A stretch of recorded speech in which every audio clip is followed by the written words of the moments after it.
been a trend lately of teams who are out of the playoff picture who are doing well, two of which are Mindoro and Muntinlupa. Para dito kay Coach JR Kawaling, he's very proud of his boys. Special mention kay De La Cruz at kay Caspe. Sabi niya, grabe yung nag-gain na confidence ng mga batang to. Para naman dito sa Muntinlupa, sabi ni Coach Mixon Ramos, kahit daw puro muntikan ang panalo nila, di bali na lang daw. Basta't napakadaming experience ang nag-gain nila para sa season na to. And one thing I like about these two teams, yung environment nila when you enter the dugout, para sila parehong pamilya. At nadadala nila yan sa court, sa game, nakikita nyo that they play as one unit. Javi and Juanits? Thank you so much, Mika. Well, yan naman talaga ang maganda nakikita natin sa parehong team na yun, especially for Mindoro, Caspe, and De La Cruz. They've been playing excellent games. But tingnan muna natin ang lagay ng panahon sa ating mga team standings to make sure what we uncover the stories that were going to happen here at the end of our season. Of course, here you look at Pampanga and San Juan, who will be facing each other very soon. So it's going to be very, very exciting. But two teams we want to be looking at is Valenzuela and Quezon City, who will be playing today. Very, very important games as they try to enter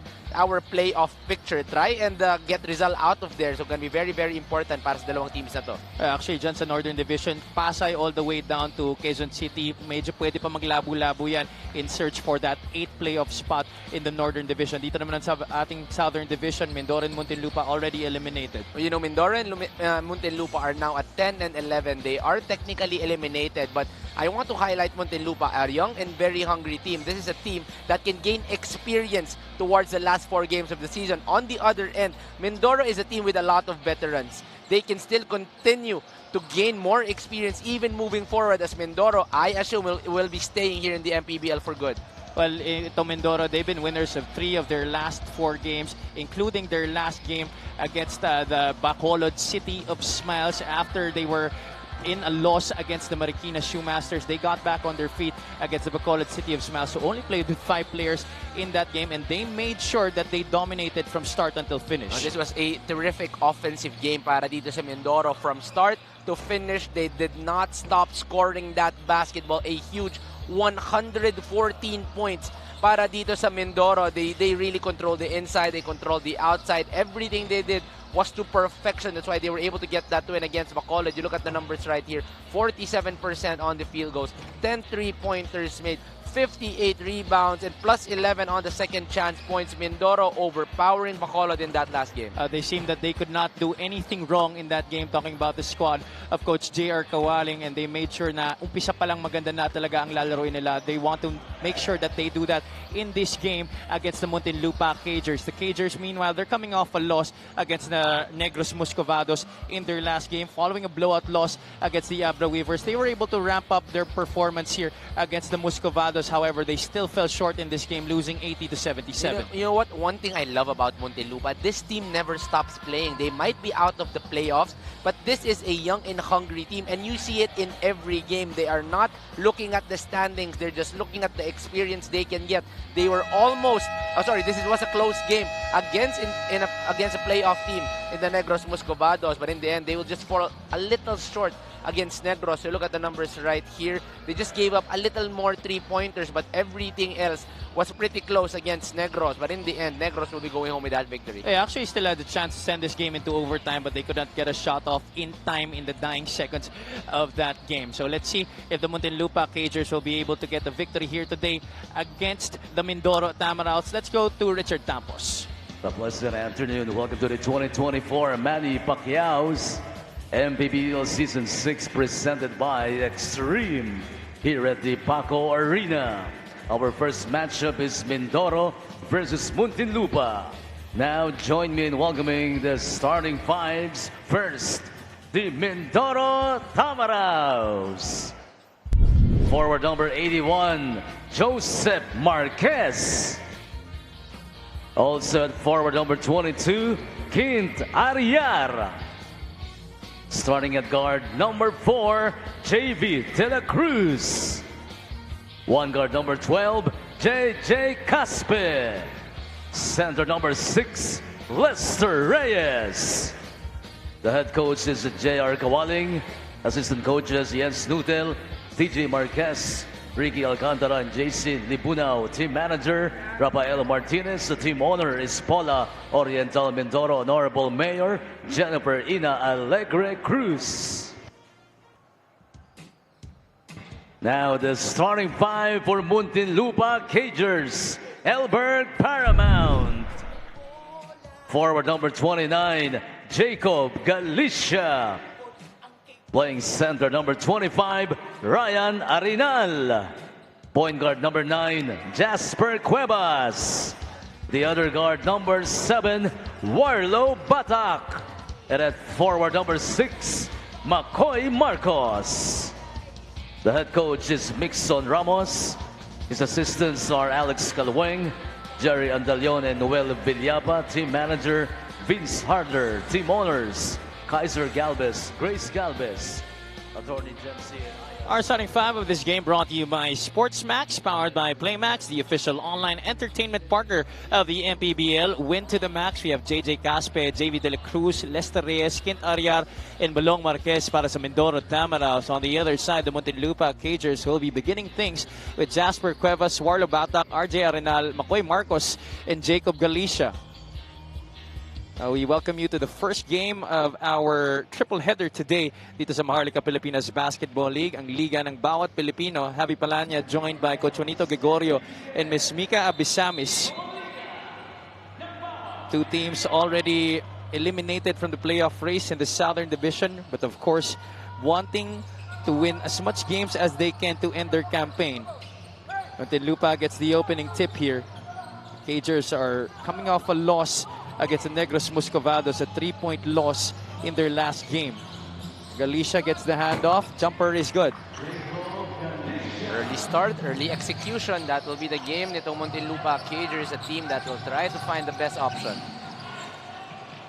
JV De La Cruz, he has been a revelation for Coach J.R. Kawaling in these last few games.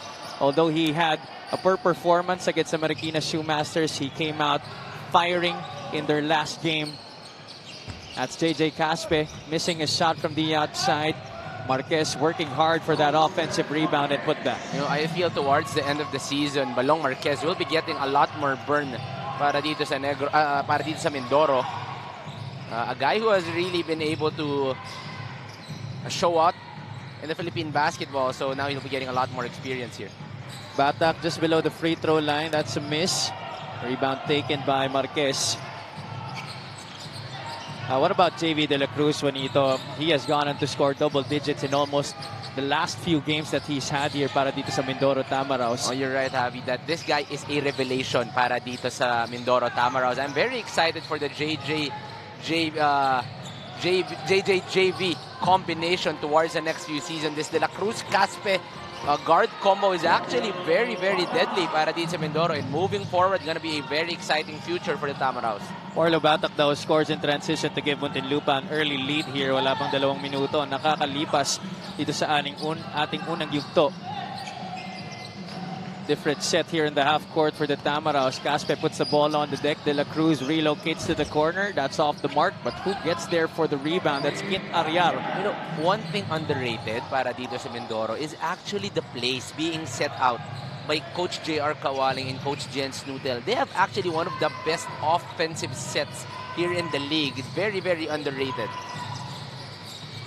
Galicia fall-away jumper is no good. Warlo Batak gets the offensive rebound. Push shot is short. Marquez tried to get it forward to Ariar, but he turns it over. Cuevas goes to Batak, sets for 3. That's good. Showing that he also has that range, better known for his rebounding and his athleticism, but this guy also can shoot that 3. Warlo Batak was 6 out of 11 against the Negros Muscovados. Top scored for Muntinlupa with 17 points. And here he is running the break. He gets the pass back to Jasper Cuevas. That's Cagers basketball for you. You know, not a lot of times Muntinlupa will be scoring big numbers to start the first quarter, but here they're getting a lot of rhythm. They're getting running opportunities, and so far 9 points in the first 3 minutes of the ball game para dito sa Cagers. Warlo Batak has been a big factor in that, dishing out assists, scoring the basketball. They are featured here in our fast break of the game, brought to you by SportsMax, powered by PlayMax, the official online entertainment partner of the MPBL. Win to the max. Timeout on the floor. We'll take a short break.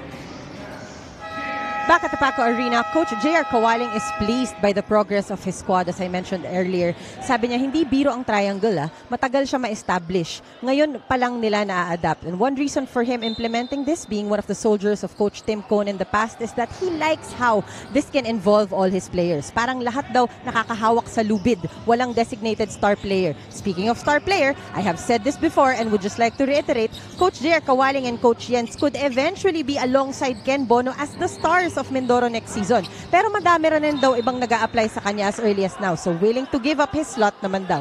How exciting. Alam ko, idol mo to si J.R. Kawaling, Javi. Kaya nga that's why I've been saying time and again that I've always wanted to see J.R. Kawaling still suit up here in the MPBL. He is still very highly capable of putting on that Mindoro jersey and performing well here in this league. The same can be said for Jens Nuttall. I haven't seen them play in quite a while. Pero kung titignan mo lang yung mga katawan ni Coach JR, Condition Coach pa Jens, no? Condition pa. So, I wouldn't be surprised if they'll be able to play next season. And ako, idol mo si JR, idol ko si Coach Jens. Way before sa FEU days nila. And that was quite a team that they had such a loaded squad. Imagine having those two guys and then R.R. Garcia, Terence Romeo, Mac Baracael, Rael Cervantes, Alrich Ramos, Paul Sanga. Tapos assistant coach mo pa, Louie Gonzalez. Yes. My goodness. Galicia is at the line for his first free throw. He takes care of business on that one. Almost 6 points per game this season, 5.1 rebounds, 64.3% free throw shooter. A transferee from the Caloocan Batang Kankalu, ito si Jacob Galicia. These are the types of players that Coach Mixon Ramos has acquired for his squad this season. Just a bunch of scrappy, willingly defensive players. And you really have to credit ito si Coach Nixon because he has been able to give an opportunity for these guys who would usually not be able to get a lot of minutes. Pero dito sa Muntinlupa, they battle it out each and every game. And it's because of the mentality and the culture that the Cagers have. They don't have as much talent compared to last season where they were in the playoff picture, but they still have good future, good potential in the next coming seasons. Ito Muntinlupa, they had a chance to have Larry RP suit up for them, a former Makati player, one of the marquee names of that Coach Vis Valencia coach squad a couple of seasons back, but Larry just had some problems with his papers, but they are hoping that he will be able to join the team next year. Experience on this youth, talking to some of the players, they seem to be liking this team at gusto nila magstay para dito sa Cagers. So let's see what they have in store for next season, and with how young and how hungry these players are, I'm just so excited for this team. Talking about young and hungry, Makoy Marcos is definitely one of them. He has been the main guy for Muntinlupa this season. He emerged as one after a few games as Caspe scores on the break there for the Mindoro Tamaraos. Imagine, Makoy, he forwent his playing years in the NCAA that's right. to be able to turn pro here with Mindoro. And right after he decided to turn pro, that's actually where his numbers went up. Dito sa MPBL, all of a sudden he was scoring 20, 23, he was getting almost double-doubles, and he has been getting more burn para dito sa Cagers. And I think once his focus really went into going pro, everything just followed through para dito kay Makoy Marcos. 13-8 is the count. Shot clock winding down here for the Tamaraos. De La Cruz puts it up. Lester Reyes gets another possession here for the Tamaraos. De La Cruz will not be gun shy. Bounces off the front of the rim and in. We were talking about Makoy Marcos getting an opportunity. Itong si JV De La Cruz, very, very exciting towards the next few seasons. Once he went into the league, tuloy-tuloy na. I can't remember a game where JV De La Cruz was scoring less than 7 points. And with that 7 points, that's actually a pretty cold game para kay JV De La Cruz. So this guy could be one of the better scorers moving forward for Mindoro. De La Cruz, in the 5 games that he's played for Mindoro this season, has gone on to average 14 points and has emerged as their leading scorer after the departure of Paul Desiderio. And meanwhile, on the floor, our referees stopping the play and are going to review that last sequence. There you see Coach J.R. Kawaling trying to round up his troops. They're down by 2 here against the Muntinlupa Cagers. 4 minutes and 9 seconds ang natitira dito sa ating first quarter. The Cagers have gone on to get a good start here against the Tamaraos, running the break and scoring in the half court. While the Tamaraos, they've been getting their opportunities though, but their field goal percentage hasn't been as good as Muntinlupa. So far, a pretty good scoring ball game we are having here, 13-11. Usually when we're watching Muntinlupa, this is a team that would get less than 15 per quarter because they are a team that really goes and tries to score on the last 5 to 7 seconds of the shot clock. Pero dito, because they know they're younger, they know they have more speed, they have more energy, they're trying to outrun Mindoro here in this ball game. There was an unsportsmanlike foul called on Balong Marquez. Take a look at the right side of your screens. He got into a collision there with Makoy Marcos, and from his behind, talking about Makoy Marcos, Marquez threw, I think, a forearm or an elbow.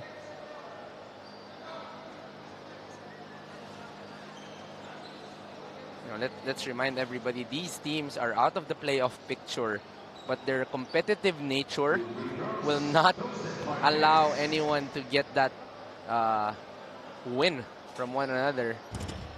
Is it on I'm Marquez? sorry, I think it's the McCoy. unsportsmanlike foul was called on Marcos. Yeah. It's gonna be on McCoy with that arm extension para dito kay Balong. Marquez splits his charities. Ball possession will stay here with the Tamaraos. The score is 15-13. Lamang ng dalawa dito ang Muntinlupa Cagers.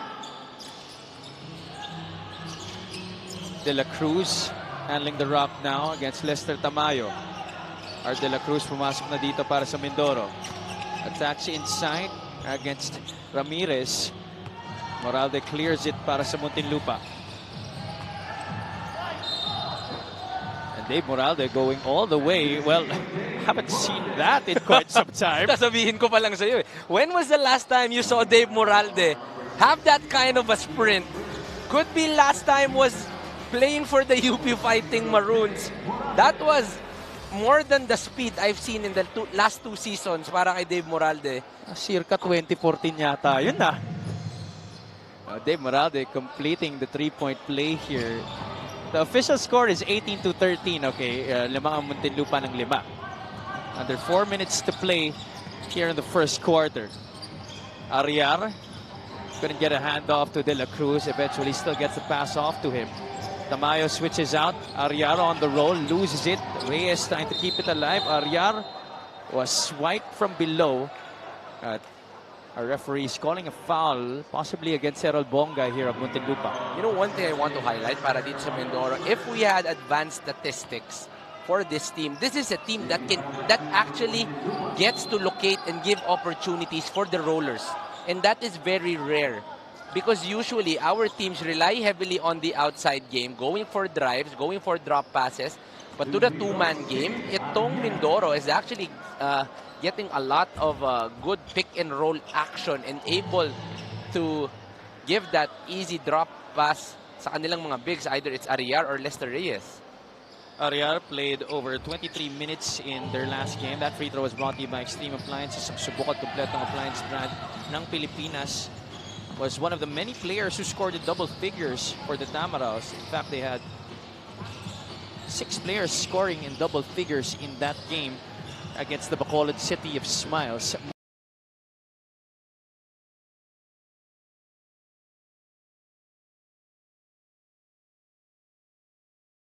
Knock it down. Always a shooter that is steady and ready every time he's given an open shot. Ramirez makes Also, Ramirez averaging 6.2 points per game this season. 21-14. The lead is 7. Ariar trying to break down the defense of Bongay. Settles for the jumper. The long rebound tracked down here by Alfred Flores. Moralde tried to get a pass out to Lester Tamayo. It ended up with Ramirez. Here's Flores with a 3. De La Cruz gets it, that's but an elbow. Throws an elbow to the face of Errol Bongay. sumobra sa ball protect. Itong si JV De La Cruz, there was an elbow extension, and this game has been physical.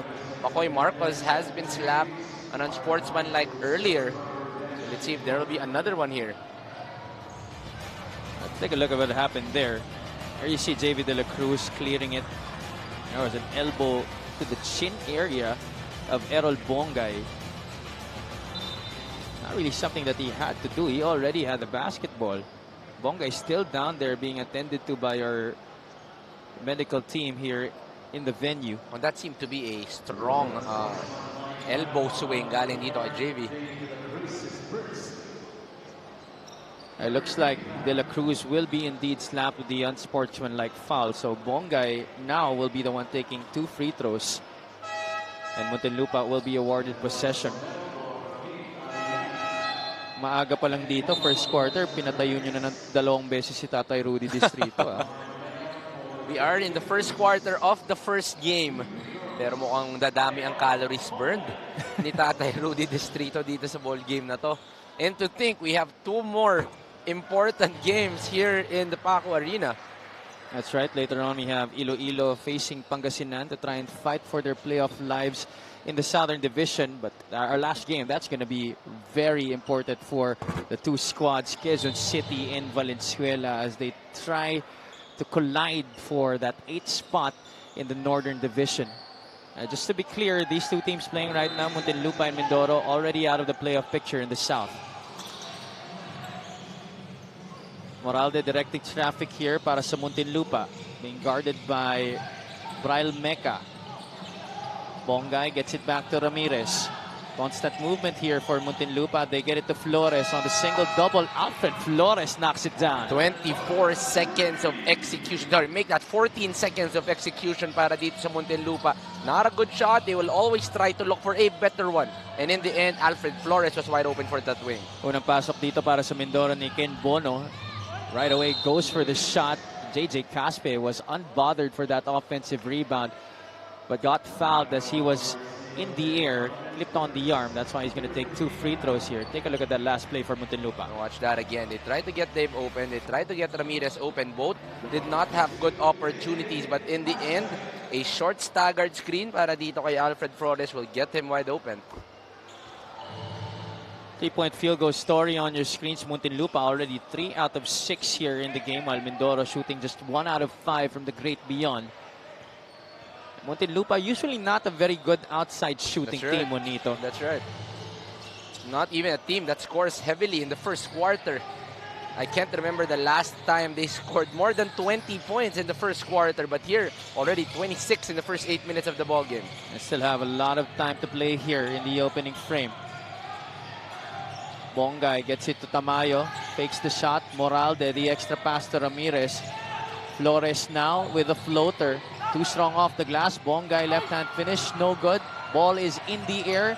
That's taken away by Art de la Cruz. Kaya lang, Moralde was able to get the pickup, and Moralde will score with the left. Oh, they might have not been able to get that shot, but they were quick to recover on that pressure, able to swipe it away, and able to get that 3 versus 1 opportunity. Now they have another opportunity to get a fast break bucket. Moralde, another pass to Flores, and Dave Moralde doing just about everything here in the first quarter para sa Muntinlupa. Dave Moralde looking like the Demo of old from San Beda to UP. This is the Demo we know, and we are loving every action of Demo here. Saan ba ito natulog tong Dave Moralde na to? Ilang taon ko nang inaantay ito bumalik eh.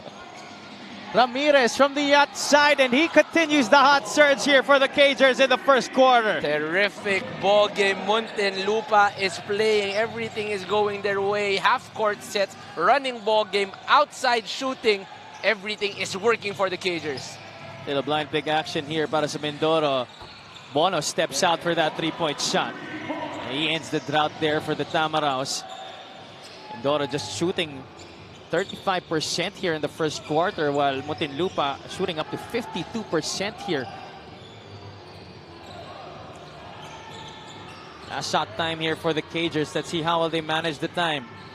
Flores has Caspe on him. Moralde now with the basketball. Ramirez off the screen. Ramirez could not hit Bongay the offensive rebound.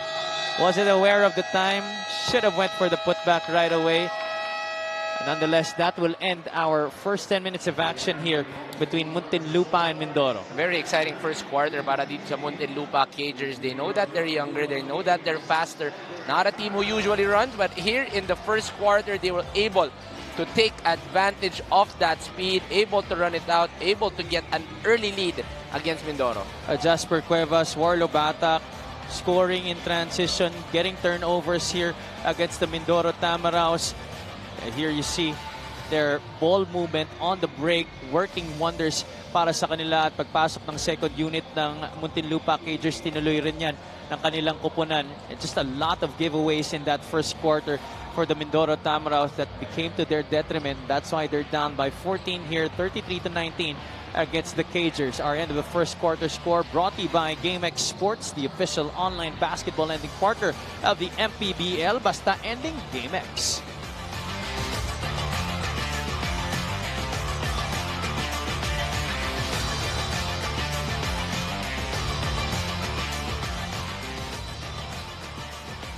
Check out our fan of the game, brought to you by Jinky Skin. One of the beautiful faces here inside the Paco Arena in Manila City. Let's go to Ms. Mika Abisames for this report. Talked about the experience gained of these young Cagers this season. Coach Mixon has been very proud of his boys. Sabi niya, dati mga role players lang sila sa ibang teams or rookie na hindi masyadong nagagamit. Having 14 players left, there's still time for guys like Ramirez, Marcos, Batak to show what they've got.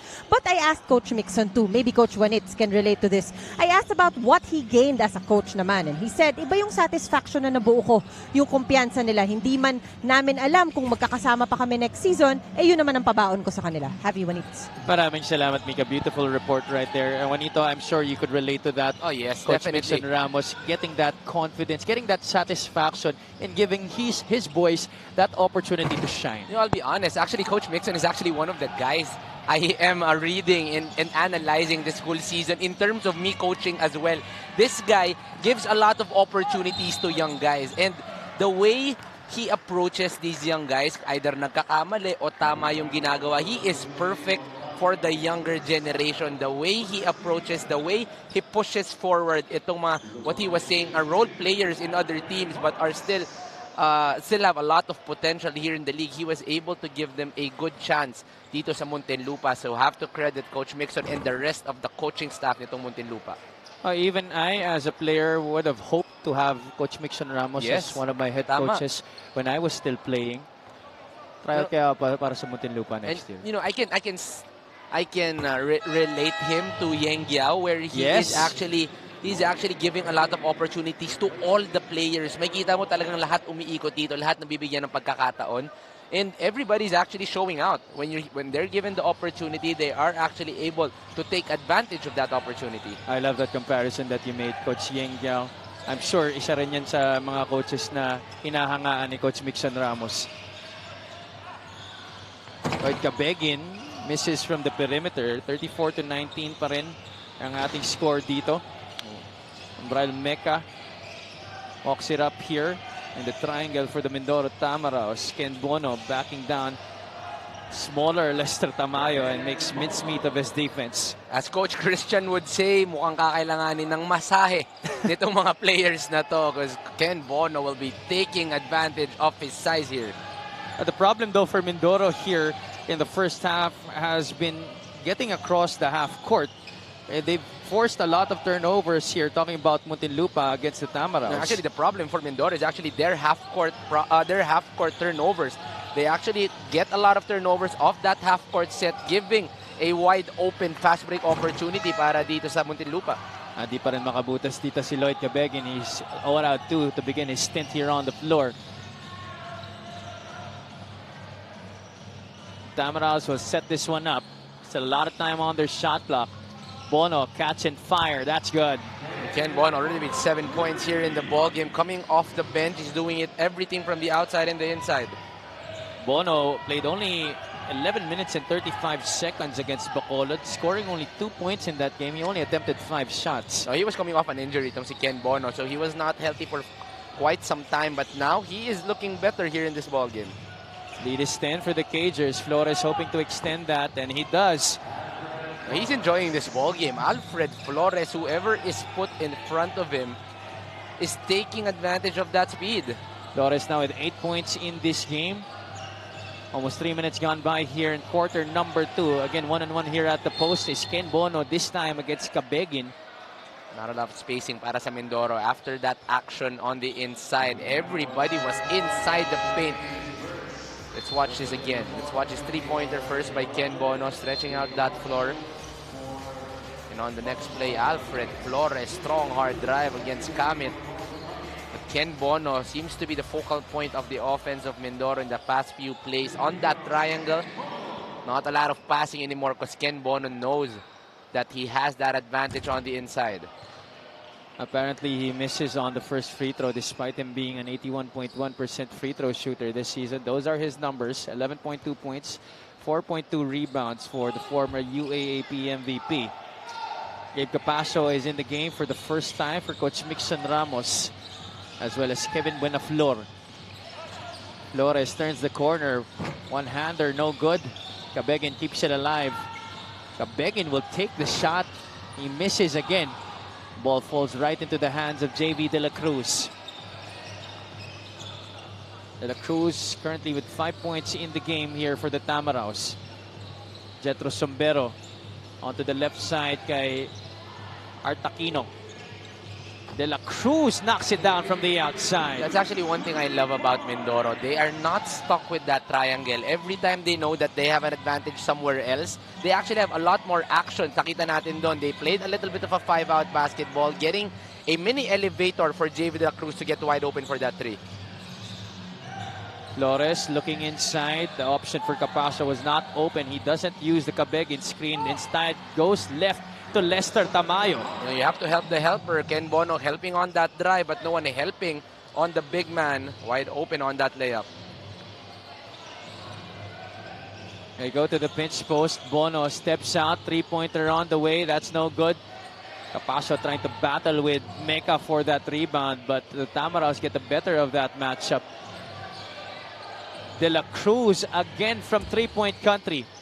A little too strong. No, Mindoro this game living and dying the past few possessions from the outside. Tamaraws are 4 out of 9 from the great beyond so far.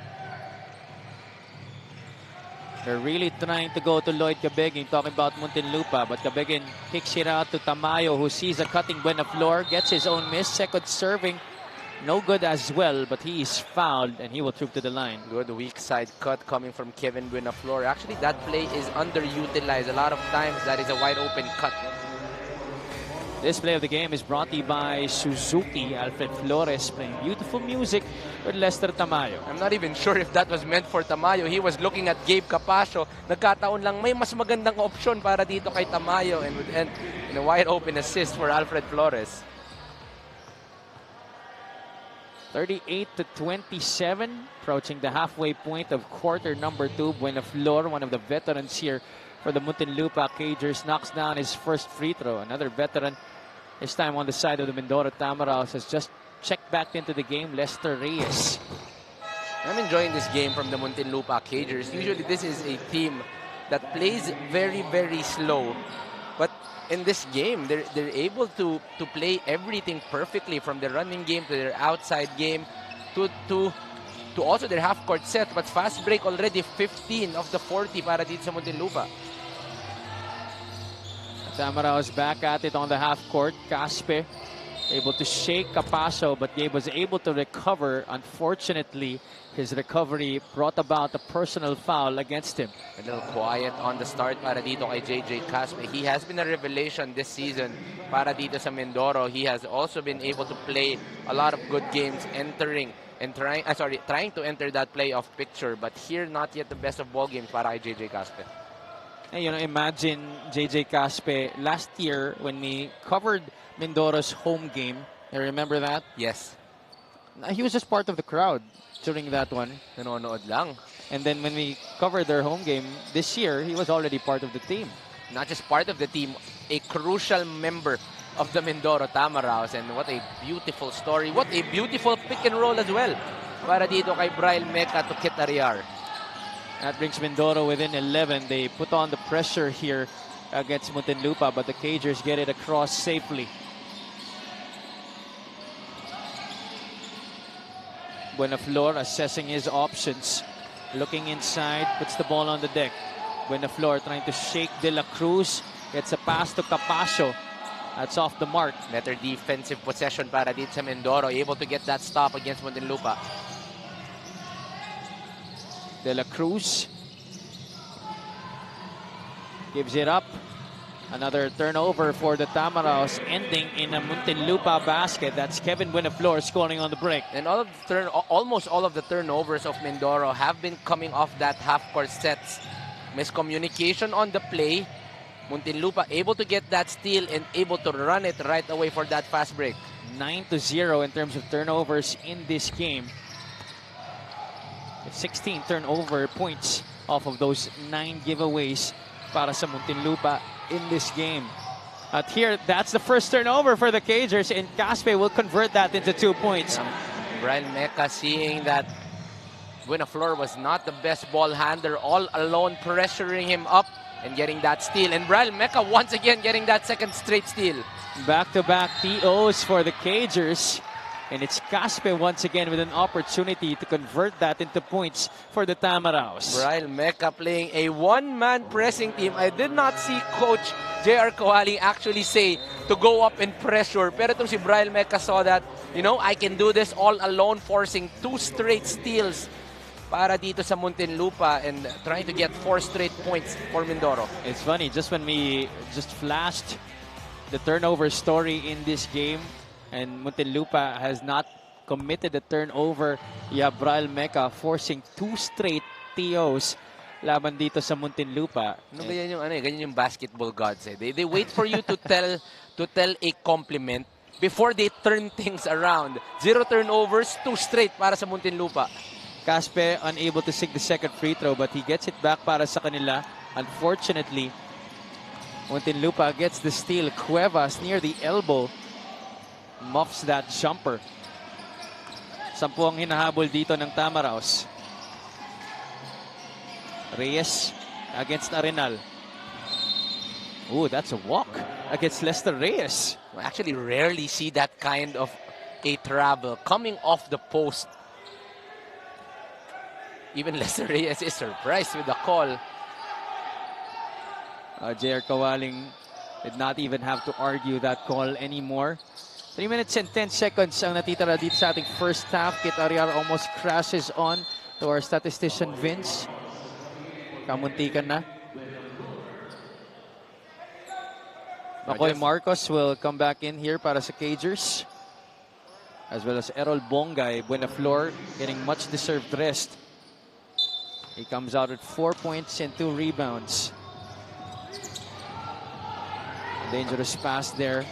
Met by Marcos. Once again, Brian Meca, one-man pressing team here. Marcos still has it. Gives it up now to their floor general, Jasper Cuevas. Bongay hands it off to Capacio. There's that perpetual ball movement for the Cagers, but the shot clock is winding down now. Arenal had to take it. That's an air ball. Masyado malakas ang attempt doon ni Errol Bongay. The past 4 possessions, individual defense has been on point para dito sa Muntinlupa. No help needed even para dito sa Mindoro. Para sa Mindoro, no help needed. Individual defense enough to force that 24.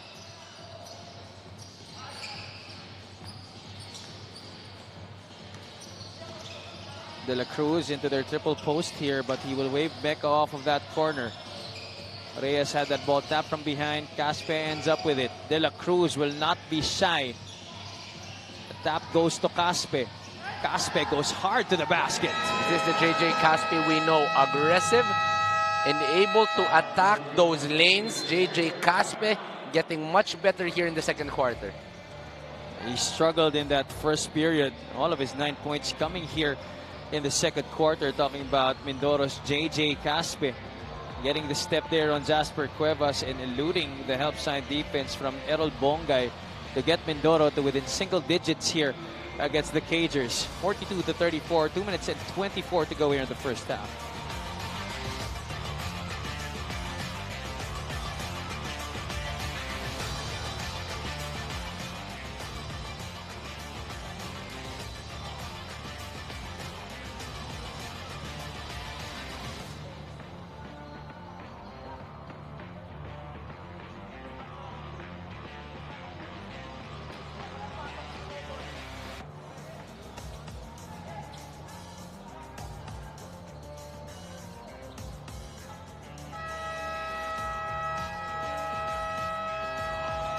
JJ Caspe against Bacolod had 19 points, 14 of which came in the second half. A near triple-double para sa kanya with 11 assists and 9 rebounds. Caspe currently with 9 to show for here in this game. It's still 2 minutes and 22 to go. Dito sa ating first half, Mindoro leading the scoring this quarter, 15-9. Cuevas onto the right side to RJ Arenal. Marcos against Mecca on the block. He's blocked from behind by Ariar. Arenal gets it back, but he's fouled from behind. He'll take 2 shots here. Who got that block? Was it Arenal or Mecca? I think it was Arenal. No, I think it was, Mecca. Mecca playing defense on all sides of the court. 2 steals, now getting a block in this next possession. Showing everybody why he is one of the elite defenders here in the MPBL. He's still scoreless in this game, but he's been everywhere defensively, as you've mentioned. 2 rebounds and 3 assists as well to his name. RJ Arenal could have hit on the second free throw. Muntinlupa still able to maintain this lead, 43-34. Reyes gets bumped there by Bongay. Wala pa naman sa penalty dito, Muntinlupa.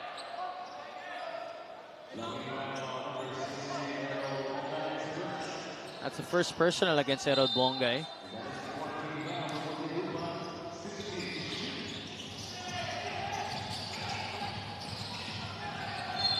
That ball sails out of bounds, still in favor of the white and blue. That's Mindoro. 13 still on the shot clock for the Tamaraos. Very good activity para dito sa Muntinlupa. They are actually gunning for that steal, trying to go for those fast breaks. De La Cruz working the 2-man game with Ariar. Arenal switches out to him. De La Cruz, that's off to the right. Marcos pushing here for the Cagers. Bounce pass to Arenal. Bongay flashes, gets it to Batak. Orlo pulls out. Ako'y Marcos against Balong Marquez. 10 on the 24. Marcos onto Arenal. That's short. That's way short. Counter-attack here for the Tamaraos. Lester Reyes running the break. He was rewarded there by JV De La Cruz. One thing you can be sure about Lester Reyes on that early break, he will run his lane. It's up to his teammates to find him. And in that last play, JV De La Cruz was able to find him perfectly. That was Lester Reyes. 17-7 in terms of fast break points in this game, plus 10 advantage for the Cagers there in that department. At the Tamaraos force a miss here against Muntinlupa. Look at the big men of the Tamaraos getting these passes from their guards. That's Kit Ariar. That's why I always love Kit Ariar and Lester Reyes playing together. Both guys can put the ball on the floor. Both guys will continue to run their lane in that early break, and in that in the last 2 plays, 4 straight points on that early break para dito sa Mindoro. The lead is down to 5, 43-38. Arenal kicks it out to Cuevas. Launches from the outside. Wala. Bongay taps it to himself. Errol Bongay, the power move and finish. 3 white shirts, no problem. Para dito kay Errol Bongay, using his body to his advantage, getting that space, getting that bang, getting that foul, and eventually getting that free throw. That's against 3 white shirts. Talking about Errol Bongay, blue-collar worker for the Muntinlupa Cagers. An assistant of Coach Louie Gonzalez for the JRU Heavy Bombers for this upcoming NCAA season. Pwede na nating tawagin Coach Errol Bongay. Tama ba? Coach Ryan Arenal din to eh. Ay, oo, tama. That's correct, yeah. These are 2 assistant coaches para dito kay Coach Louie Gonzalez. Dalawa pa sana yung may playing years. Kaya lang hinayaan na ni Coach Louie Gonzalez na mag-pro dito for Muntinlupa. In exchange, still giving them an opportunity to give back to their alma mater by being assistant coaches for NCAA Season 120 seconds ang nalalabi sa ating first half.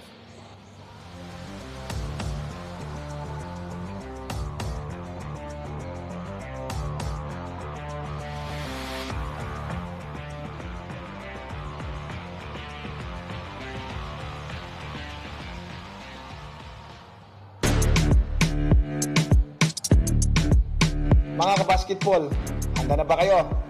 makisaya ngayong September 7 sa Zamboanga City para sa 2024 Sikat MPBL All-Star Game. Iba ang sigla at laban ni Zamboanga. Suporta kita kung mga manlalaro MPBL, ang Liga ng Bayan. Basta Zamboanga, sikat.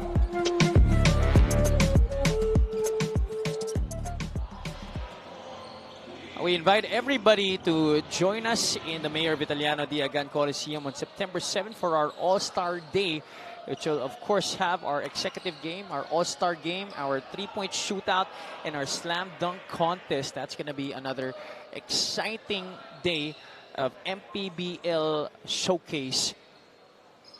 We invite all our Sambuangueños to join us. And of course, those na hindi makakanood, you still can catch us on our social media pages, on the Pilipinas Live app, as well as on our MPTV channels. Ken Bono from the corner, that's short. That was a quick trigger galing sa Mindoro. Now the Pagers have a chance to end this quarter on a high note. Flores, what a ball fake. Just overcooks the floater there. And that's going to do it for our first half here between Mindoro and Muntinlupa. Strong start for Muntinlupa to start the ball game, but Mindoro quick to answer in the second quarter, cutting this lead to 8. It's been a very exciting second half ahead of us between Muntinlupa and Mindoro. 46-38 is our count at the end of the first half. Our first half score brought to you by GameX Sports, the official online basketball lending partner of the MPBL. Basta ending GameX.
The stars have aligned, and now we are dead set for our MPBL All-Star Game. Are you ready for more? Pacquiao finally knocked out the 10th All-Star Executive. The man you have all been waiting for. How many times have we seen that and it still doesn't get tiring to watch? A love to himself. For the tie! Oh no! No! That is it! 3-point shootout champion, Orlan Wamar! The crown will belong to the guy from the Pampanga Giant Lanterns. Our champion is CJ Ganya. Boy Yaktub from downtown and leaner, yes sir. The run, Serrano on the move, Serrano all the way. Oh my goodness, there we go. That's our first dunk of the game. MPBL All-Star Game winner, the North All-Stars!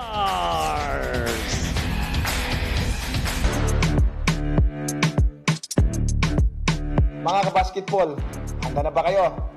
Makisaya ngayong September 7 sa Zamboanga City para sa 2024 Sikat MPBL All-Star Game. Iba ang sigla at laban sa Zamboanga. Suporta kita kung mga manlalaro MPBL, ang Liga ng Bayan. Basta Zamboanga, sikat!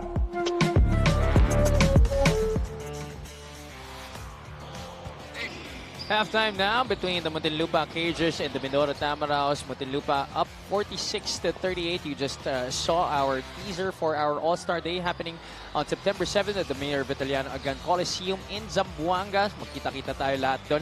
These are your numbers after the first 20 minutes of action. Coach Juanito, please break this down. No, first quarter really going the side of Muntinlupa.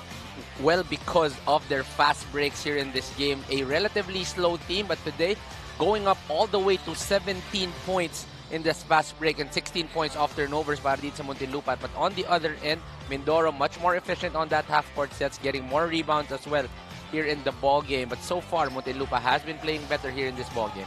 Well, it was a tale of two quarters in our first half. Muntinlupa just went out to have a great first quarter. They scored 33 points in the opening period after Mindoro was able to limit them to just 13 points in the second quarter, scoring 19 of their own. Kaya lang malaki lang talaga yung naging investment sa lamang ng Muntinlupa in that first quarter. That's why they're still up here as we enter our second half of play. Welcome to this game between Muntinlupa and Mindoro. Javi Palanya still on the call, joined by Coach Juanito Gregorio and Miss Mika Abisamis. The first game of your MPBL triple header here at the Paco Arena in Manila City.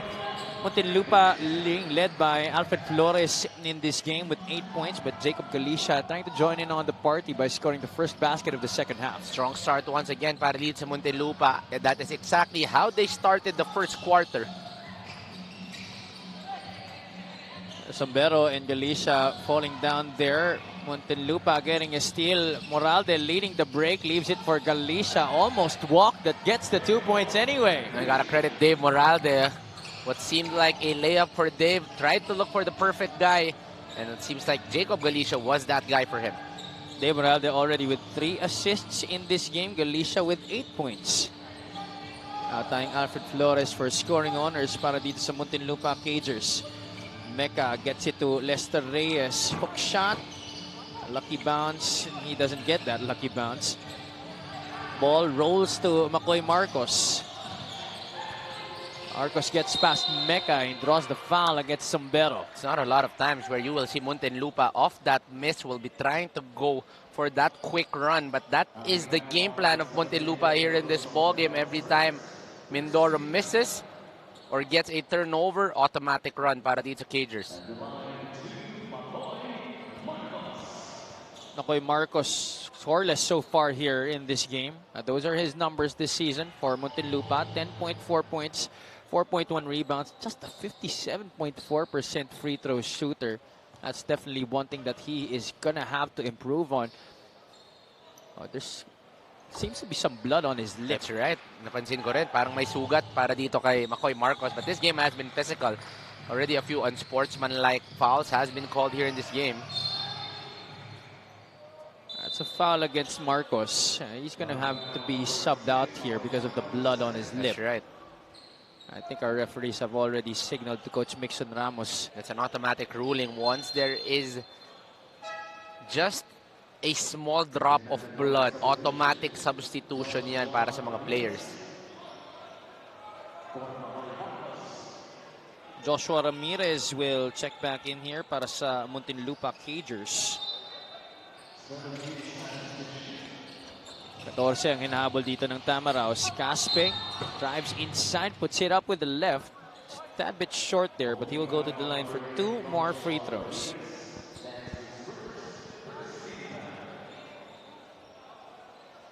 JJ Caspe averaging 11.1 points per game this season. Punta muna tayo kay Ms. Mika Abesamis. The usual things, the Tamaraos need to be more aggressive on defense, stop fast break points, execute plays, especially sa defense ng guards. And speaking of guards, guess who I talked to during halftime who gave these adjustments? Rudy Linganay, who is helping with coaching today, told me that he spoke to the guards in particular to step up. Sabi ko, okay, speaking of stepping up, kailan ka ba lalaro? He said their last 3 games, Bulacan, Valenzuela, and Binyan. He is most excited about that Binyan game to go against his fellow veterans, Javi and Juanit. Thank you so much, Mika. Well, you know, I wouldn't be surprised if next year this Mindoro team will have a coaching staff that will feature also Rudy Linganay. Yes. Playing coach, Rudy Linganay. You know, let's remember, si Rudy Linganay last year was still playing terrific for the Batangas City Tanduay Rum. So this guy is still pretty much in shape. But just looking at the bench of Mindoro, it looks like a throwback. You see Ken Bono from Adamson, you see Rudy Linganay from UE, you see J.R. Kawaling and Jens Nutel from FEU. These are the guys we watched growing up sa UAAP, and it's just so nice to see them coaching and still playing here in the MPBL. UAP All-Stars yan. Tamaraos here. Sila possession. That's a dribbling violation against Brian Mecca. Not the best offensive game para dito kay Brian Mecca, but he has been making a big change on the defensive end. Story of 2 halves para dito kay Brian. You see that steal? No, I think that could have been good. I think that should have been good. But look at that execution of the inbound. Dave Moralde already with 4 assists here in the ballgame. Mr. Moralde channeling himself from 10 years ago here in this game para sa Muntinlupa Cagers. Moralde already with 4 assists in this game. Brian Mecca swishes one through. If you heard us, I was saying that he was not playing the best offensive game. Brian Mecca showing that he still has that skill set on the offensive side. That's his first basket of this match. Foul given up there by Jacob Galicia to stop the fast break. JV De La Cruz almost getting away there para sa Mindoro Tamaraos. Let's take a look at this 3-point shot brought to you by Extreme One-Stop Shop Appliances. The first field goal para dito sa Mindoro this quarter. They only have 1 point the first 3 minutes of the third quarter, but finally Brian Mecca breaking that curse. Esther Tamayo will come back in para kay Coach Mixon Ramos. Caspe and De La Cruz, that vaunted backcourt for the Mindoro Tamaraos, trying to get them over the hump here against Muntinlupa. De La Cruz gets a screen from Jetro Sombero. De La Cruz, that jumper looks short. Cagers are off and running here. No, look, pass by Dave Moralde. Sorry, missed by Lester Tamayo. It's a good find and a good run. Just did not have the right English for it to go inside the ring. Triple post offense once again here for the Tamaraos. Reyes gets a screen from Caspe. De La Cruz launches and knocks it down. No, he will not miss 3 straight. JV De La Cruz, given that space, will be taking it, will be making it. And JV De La Cruz getting that second 3 para dito sa Tamaraos here in this quarter. 11 points now in the game para kay JV De La Cruz. He has scored more than 20 points in 2 games this season. He's played 5 para sa Tamaraos in this 6th year of the MPBL. Dave Moralde continuing his stellar play here in this game. This time it's a basket for himself plus a foul. The Warden taking advantage of that space. Dave Moralde getting his 5th point, possibly his 6th, via that baseline drive and a foul coming from JJ Caspe. Dave Moralde doing everything here in this game for the Cagers. Passing the rock, scoring the basketball, and also providing the defensive intensity for these Cagers. 5 points, 1 rebound, 4 assists. Sorry, 7 points, 1 rebound, and 4 assists para dito kay Dave Moralde. The veteran showing out here in this ball game. He helps Muntinlupa maintain this double-digit advantage against the Mindoro Tamaraws. Remember, this is just the first game of our Thursday triple header here at the Paco Arena in the heart of Manila. Later on, we have the Iloilo United Royals fighting for their playoff hopes in the Southern Division against the Pangasinan Heatwaves, who have already been eliminated in their own Northern Division. And in our last game, the Valenzuela Classic will be battling it out with the Quezon City Toda Acción. Those two teams are battling for the 8th seed in the Northern Division. Recycle here para sa Muntinlupa. Alfred Flores goes to Errol Bongay. Moralde looks at the clock. Follows his own miss here at the left corner. Flores, from what could be a 4-point play para sa kanya, but that's way off the mark para kay Alfred Flores. I was going to say that was too wide open para kay Alfred Flores. Usually a shot he takes and makes. But a rare miss on that wide open 3 para kay Alfred. Approaching the halfway point here in quarter number 3, Moralde will take a rest. Balik dito si Gabe Capacio at si Jasper Cuevas. Muntinlupa gets another steal. Capacio got clipped from behind. That was a clean block. Tamayo flashes, gets it to Flores on the left side. Teardrop no good. Loose balls have been going the way of Muntinlupa here in the third quarter. Oh, they're putting in more hustle here on the offensive rebounding. They're putting in more actions. But what a cut and what a find from Tamayo to Capacio. That is exactly how Coach Mixon wanted that play to run. Eventually, someone was bound to get open, and that is a good pass coming from Tamayo. This is our play of the game, brought to you by Suzuki. A thing of beauty there for the Muntinlupa Cagers. Execution to perfection para sa kupunan ni Coach Mixon Ramos. And Gabe Capacio finishing that play. The score is 59-45. Timeout para kay Coach J.R. Kawaling.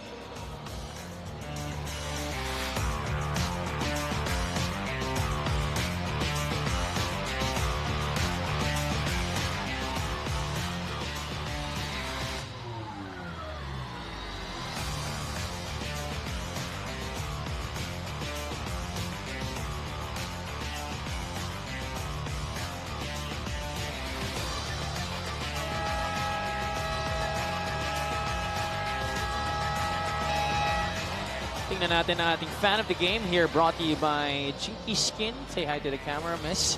You are on TV. Welcome to the Paco Arena here in Manila City for your MPBL Thursday. This is Javi Palanya on the call, joined by Coach Juanito Gregorio and Miss Mika Abisamis at courtside. Muntinlupa currently up by 14 points here against the Mindoro Tamaraws, 59-45. Esther Tamayo and Kit Ariar matched up here as the Tamaraws take possession after the ceasefire.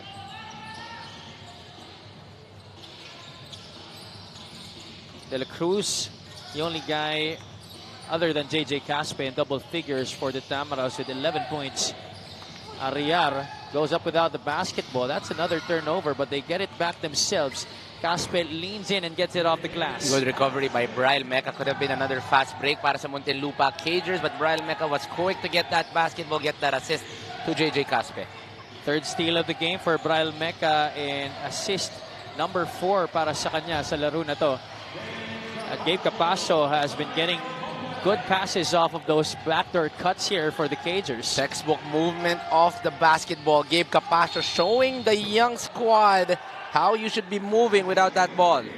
And on the other side, David De La Cruz showing Muntinlupa that you should stop the basketball immediately. See here, nobody getting in front of him.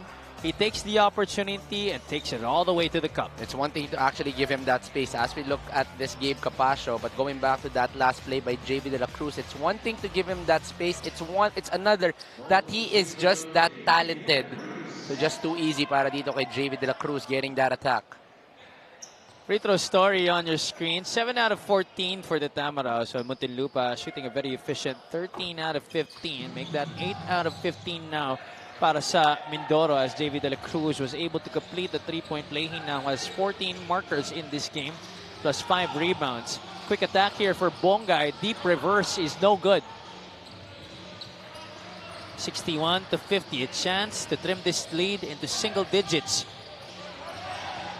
De La Cruz wants this isolation against Bonga. He settles for the jumper. JB De La Cruz is heating up here in the third quarter. This guy is a rhythm scorer. Pag nakuha na niya ang kanyang kumpiyansa, tuloy-tuloy na para dito kay JV De La Cruz. In the past few plays have all been going to JV. 61 to 52. Lead down to 9. Alfred Flores. It's a screen here from Bongay. That's an illegal pick against Errol Bongay. It's good defense by Brian Mecca, fighting over the screen. And eventually, the screener had to adjust. Gotta give credit to Brian Mecca. But let's watch this first. One-on-one. He knows that he has the foot speed advantage. Goes for that step back. JV De La Cruz heating up here in the third quarter. The Cagers continuing to play well offensively. Just that time, Bongay setting that illegal screen on Brian Mecca. Caspe, emergency pass, ends up in the hands of Sombrero. De La Cruz, can he bail them out again here? He has Bongay once again on him. De La Cruz from downtown.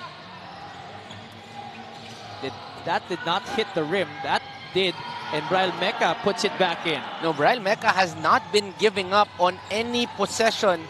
He knew that someone had to be able to get that offensive rebound. It was him all alone on the inside. He has been the scrapper in this game para kay Coach J.R. Kawaling. 5 points in the game para sa kanya. But he has 7 rebounds, 3 assists, and 3 steals. Doing a little bit of everything para dito sa Mindoro. That's actually been the game of Brian Mecca. Coming from many teams already. But this guy is always a scrapper for whoever team he is going to play for. Ay foul na itinawag sa kabilang dulo. That's going to go against Kit Ariar. That's going to be the first personal laban sa kanya. One more before the penalty para dito sa Mindoro. Sorry, 2 more before the penalty. Capascio cuts and receives the pass. He's doubled. Ball is on the floor. Look who has it, Brian Mecca. Mecca gets a pass to Caspe. He was fouled there by Galicia. Now it's Mindoro's time to run the past few possessions. They've been playing better defensively. They've been playing more physical. And they've been forcing a lot more stops the past 2 minutes. That's why slowly but surely Mindoro is getting a run here in the third quarter, cutting the lead to 7, possibly 5. JJ Caspe, he began heating up in the second quarter after a lackluster first period in this game. Currently with 12 points right now to back up the 16 of JV De La Cruz for the Mindoro Tamaraws. But Mindoro not really doing that well from the line here in this game. And most of their losses, they really struggle from that line. Kita mo yung frustration ni Coach J.R. Kawaling. You know who's helping him on the coaching sideline? Tate Teodoro is actually still active. He is not playing. I think he's still injured. Si Tate Teodoro, but that is the culture of Mindoro. They're almost the same age. Silang lahat. So I think they really have an open communication. And I did see Tate shoot around prior to this game, no? I think just to be safe, Coach J.R. Kawaling will love to sit him out for this one. 2 games ago, he had this bad calf strain where he was forced to sit out the rest of the ball game. So I think he's not yet 100% after that injury. But in terms of shooting the ball, I can tell you during shoot-around before this game, he barely missed.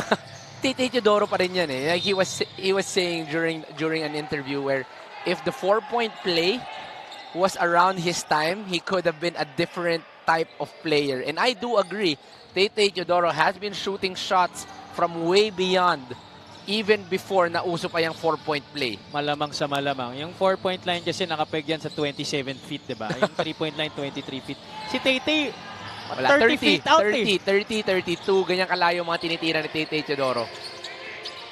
Tamaraos having a mini run here. Have a chance to bring themselves to within 4 points, and JJ Caswid does just that.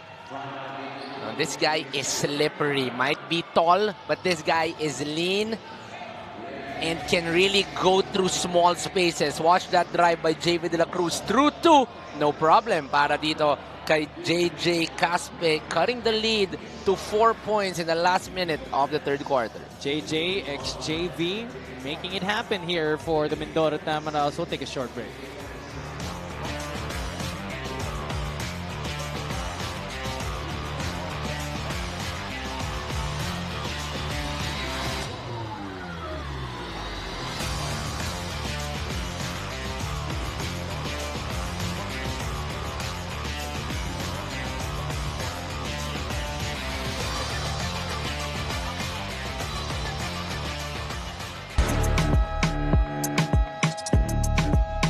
Mga kabasketball, handa na ba kayo? Makisaya ngayong September 7 sa Zamboanga City para sa 2024 Sikat MPBL All-Star Game. Iba ang sigla at laban sa Zamboanga. Suporta kita kung mga manlalaro MPBL, ang Liga ng Bayan. Basta Zamboanga, sikat.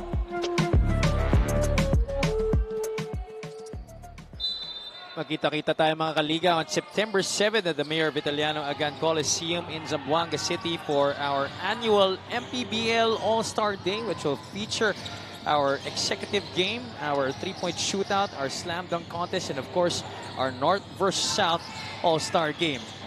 Sa ating slam dunk contest, Muntinlupa's Warlo Batak will be a part of that as he tries to get the crown away from the Negros Muscovados' CJ Ganya. An obvious travel. Travel gold gets back McCoy Marcos. McCoy Marcos. Relatively slower third quarter to end here para sa Muntinlupa. Not the same aggressiveness, not the same mentality. The veterans of Mindoro making their presence felt here towards the last 4 minutes of the game. That is why they're making a good run here. Turnover story in this game, 15-9. There was a point where Muntinlupa did not commit a single turnover in this game while while Mindoro already had 9. And after that, Mindoro playing better defense, forcing a lot more turnover against itong Mindoro. I mean, against Muntinlupa. That pass picked up by Warlo Batak. Miles Marquez in front of him, leaves it for Flores, changing hands in mid-air. Just short on that attempt. Masyadong malalim para dito kay Alfred Flores. Not the best shot for him there. De La Cruz puts it up and in Mindoro down by just 2 points, 61-59. And out of nowhere, this is going to be a ball game entering the fourth quarter. What we thought was going to be a blowout from Muntinlupa, hindi magpapatalo ang mga veterano nitong Mindoro. A chance for the Cagers to write the final sentence of the third chapter of this game.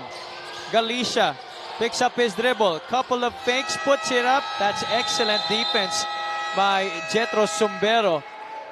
Terrific adjustment on the defensive end by Coach J.R. Kawaling, even helped by Rudy Lenganay and Tay-Tay Teodoro as well. Everybody chipping in. The veterans are now showing out here in this ball game. Only a 2-point lead para sa Muntinlupa entering the fourth. Let's check out our highlights of the game brought to you by Sip Plus, the official hydration partner of the MPBL. Elevate your hydration. I tell you who's been elevating their game in this one. JV De La Cruz and JJ Caspe para sa Mindoro Tamaraos, helping their squad to get to within 2 points here, Juanito. No, very cold first half para dito kay Caspe at dito kay De La Cruz. But in the second half, they know that they have to step up in order for their team to make a comeback. And that is exactly what they did in the third. Only down 2 entering the fourth quarter is Mindoro. Our third quarter score brought to you by GameX Sports, the official online basketball ending partner of the MPBL. Basta ending, GameX.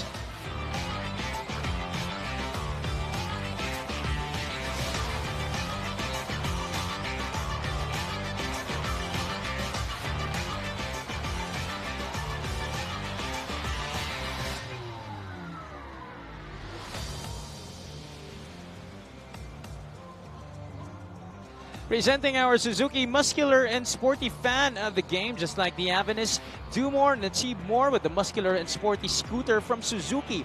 The Avenus, oras na para magmotor. Welcome once again to the Paco Arena here in Sampaloc, Manila for your MPBL Thursday. This is Mindoro versus Muntinlupa for the first game of your Thursday triple header. Later on, we will have Iloilo battle Pangasinan, and at 8 o'clock p.m., it's going to be Quezon City versus Valenzuela. Avi Palanya, joined by Coach Juanito Gregorio and Ms. Mika Abisamis here on the call. Exciting ball game at our hands here between these two already eliminated squads from the Southern Division. But of course, that doesn't stop them from trying to win the remaining games of the season. That's what I love about a long season. Even though they're out, they know that every game is still of quality. Kaya walang magpapatalo sa parehas na koponan. Now, Mindoro has been playing a terrific past few minutes. This was 61-47, the last 4:09 of the ball game. But all of a sudden, a 12-0 run para dito sa Mindoro. And Muntinlupa has not scored the last 4.5 minutes of the ball game. The last two quarters of this game have belonged to the Tamaraws, scoring 19 points in quarter number 2 and 21 points in quarter number 3, outscoring Muntinlupa by 6 in that second period as well as in that third quarter. I'm seeing more action on the rebounding end, especially on the offensive rebounding end para dito sa Mindoro. Something I did not see in the first two quarters of the ball game, but here they're putting more action, they're putting in more aggressiveness, they're getting more opportunities. Caspe muffs the point-blank shot, but the long rebound still stays with the Tamaraws. First minute of the quarter, 5 offensive rebounds para dito sa Tamaraws. Can they make a basket out of it? Caspe from way downtown. And all of a sudden, they are now with the lead here in the ball game. A 15-0 run para dito sa Mindoro Tamaraws. The last time they lead, I think, was in the first quarter. Let's check that. 62-61. RJ Arenal onto Warlo Batak, checks his feet, misses everything. Galicia swatted away there by Caspe. There's a foul against Mindoro. It's a late whistle by the referee. The whole bench of Mindoro reacting. Pero panoorin muna natin dito. Once again, this JV to JJ connection to start the fourth quarter. They were the biggest change in the third quarter. To start the fourth, kami pa rin ang magpapakita. That three-point shot was brought to you by Extreme One-Stop Shop Appliances. 7 out of 20 are the Tamaraws from the great beyond in this game, while Muntinlupa now just 4 out of 16, Juanito. You remember in that first quarter, they had a quick 3 3-pointers in the opening minutes of our game. They were really gunning for that outside game, pero dito medyo lumamig. Guys like Ramirez has not been able to go to their usual spots, but Galicia quick to recover that lead on the side of Muntinlupa. Those are the first 2 points of Muntinlupa in more than 5 minutes. The last they scored was 4:07 in the third quarter. Cagers back up by 1 here, 63-62. Ramirez now defending De La Cruz. Double high screen now para sa Mindoro Tamaraws, deviating from that triangle. Caspe looking Jasper Cuevas in the eye, takes it inside. It has been all about the power plays of JJ Caspe here in the second half for the Tamaraws. They are changing up their offense, itong Mindoro here in this quarter. They're putting JV at the point guard. They're trying to make him attack first. After JV, when everybody has adjusted, JJ Caspe is the secondary attacker. And with that height advantage, JJ Caspe will take it strong every possession down. This free throw is brought to you by Extreme Appliances, ang subok at kompletong appliance brand ng Pilipinas. Whatever it is they're doing, these two guys have been thriving. Talking about JJ and JV. Oh, they are combining for 39 of the 63 points nitong Mindoro. You have to double check how much they've been doing here in the second half. Caspe, though, could not hit on that second free throw. That's been a problem for him and his whole team in this game. Deadlocked at 63. Cuevas signaling a staggered for Moralde. Limao gets a screen from McCoy. Marcos has Ariar on him. Pulls up for the jumper. That's pure para kay McCoy Marcos. Smooth one dribble pull up para dito kay McCoy Marcos. A lot more movement, a lot more action, a lot more options para dito sa Muntinlupa, and Dave Morales seeing the wide open McCoy Marcos. That's Marcos's first field goal of this game after 5 tries. Marcos was averaging 10.3 points per game for Muntinlupa, only with 4 points to show for sa laro na to. Balong Marquez, gorgeous looking 3-point shot there down the drain. You just know it's going in when Balong Marquez gets that space against a shorter Dave Morales shooting it up top. That's gonna be an open 3 para dito kay Balong Marquez. Mindoro back in the lead. Marquez with 6 points. Galicia finds Ramirez on the handoff. Too strong para kay Joshua. Still no 3 para dito sa Muntinlupa after a red-hot start for Ramirez. No 3 after that. Sombero facing up here against McCoy Marcos has the slight height advantage. Sombero, though, gets blocked by Marcos. Sombero gets it back. A relentless is Jetro Sombero. He draws the foul against Marcos, who still evidently has some blood on his lips. Jetro Sombero, 0 points, 0 rebounds, 0 assists. Not yet the best. That is his first rebound here in the ball game, possibly his first 2 off the free throw line. Usually a guy who gets a lot more minutes inside the court, but with 18 minutes here in the ball game, he has not produced a lot yet para dito sa Mindoro. Pero mukhang may magcha-challenge dito. It's Coach Mixon Ramos signaling that coach's challenge for the Muntinlupa Cagers.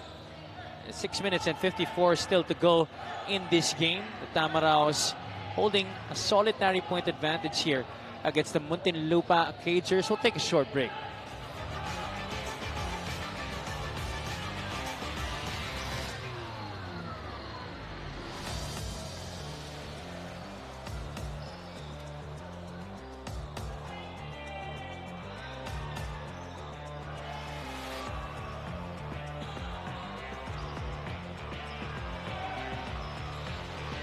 The challenge of Muntinlupa was successful.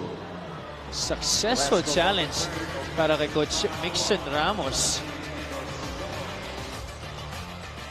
So what's the call going to be here? It's going to be negated, that last foul call against McCoy Marcos. This was the play in question para kay Coach Mixon. Successful lang ang kanya naging challenge.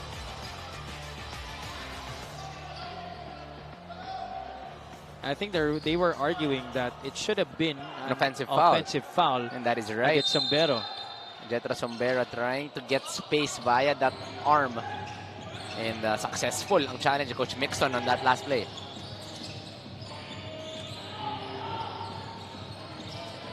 Bongay assessing the defense. Kicks it out to Marcos. A repost here for Errol. Bongay back to Marcos. That ball swinging like a ping pong between these two players. Marcos could not hit from the outside. That's over the top against Muntinlupa. A much slower pace para dito sa Muntinlupa Cagers. They were able to get a big lead because of their running game. And now a half-court versus half-court setup. Mindoro is winning that match. Oh, what do you like most about the adjustments that Mindoro has been able to execute here in the second half, Winnie? Oh, it's the aggressiveness of Mindoro. Ibang-iba ang energy na nilagay nila dito sa second half. They're playing a little loose, a little easy on the first half. They were trying to gauge itong Muntinlupa. And all of a sudden, the third quarter, the veterans suddenly waking up and putting in that aggressiveness both defensively and offensively, making the biggest change here in the ballgame. Oh, they have a chance to extend this 1-point lead. Caspe getting the slight step on Dave Moralde. That's an offensive foul against JJ Caspe. What about Dave Moralde? Still able to keep in step with the youngster. And that is why he is called the Warden. Itong si Dave Moralde, better known as an offensive guy in the collegiate days. But Dave Moralde heading over here in the MPBL is known as one of the better defenders para dito sa Muntinlupa, making that stop. But there is a challenge. galing dito sa Mindoro. Let's see if it's another successful challenge. Yeah, Coach J.R. Kawaling definitely did not like that last call. Siya naman ngayon ang gagamit ng kanyang coach's challenge. We'll be right back.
The challenge of Mindoro was successful.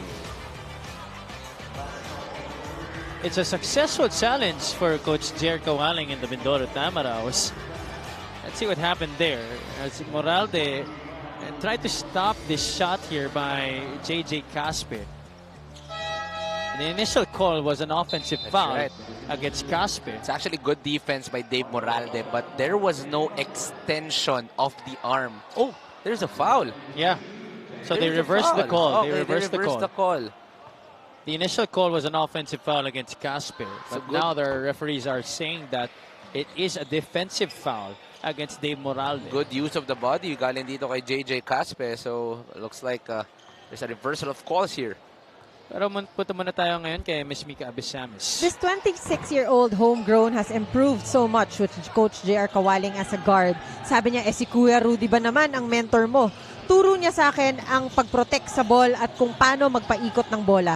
Shooting na din, konti pa, sabi niya. So I asked Rudy Dinganay. Sabi niya, Mika, day 1 pa lang ng tryout niya. Kita ko na, mabilis tumakbo, mabilis mag-pick up ng plays, may depensa. In fact, naaalala ko nga sa kanya si Scottie Thompson. Big words, Javi Wanitz.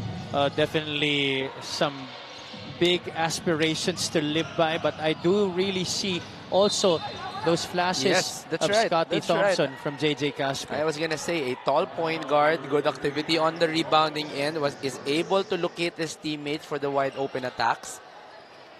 JJ Caspe, pretty much one of the taller point guards we have here in the league. Interchangeable, can play that 2 and 3 position as well. Daming pwede gawin para dito sa Mindoro. You know what I love about JJ Caspe is the attitude. Once he is inside the court, he's always positive, always smiling. And lagi pag pregame, lagi nakangiti ito eh, nakakamay eh. So you know that he brings a positive outlook para dito sa Mindoro Tamaraws. De La Cruz missed on his first free throw but able to can the second Kung si JJ Caspe, parang si Scotty Thompson. Ito si JV De La Cruz, kanina mo may hahambing na player. So hard. A two guy who plays very good on the wing and loves that iso ball. Masasabi mo bang CJ Perez? No, CJ is much more aggressive. This guy loves the mid-range, loves getting those pull-ups. It's so hard. Sino bang kayo nung mga ba pwede ikumpara to? Itong si JV De La Cruz. O kaya Chris Newsome. I'm thinking of a two-guard. Sige, balikan kita na. Yeah, I'm gonna think about it and tell you if there's a guy in mind. You know, maybe he's his own player after all. El Bonga missing on that reverse near the basket. That was a good find by Ramirez. He was wide open, just too deep. Itong si Errol Bongay. Still 5 minutes to play in this game. Mindoro up by 2, 69-67. De La Cruz wants it against the smaller Alfred Flores.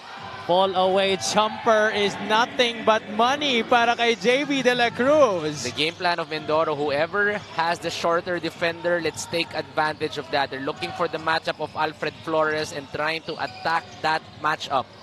And once again, they are successful. De La Cruz and Caspe combining for 42 points in this one. Each have 21 in this game. And the Tamaraos get another stop. De La Cruz collaring his 8th rebound of the game.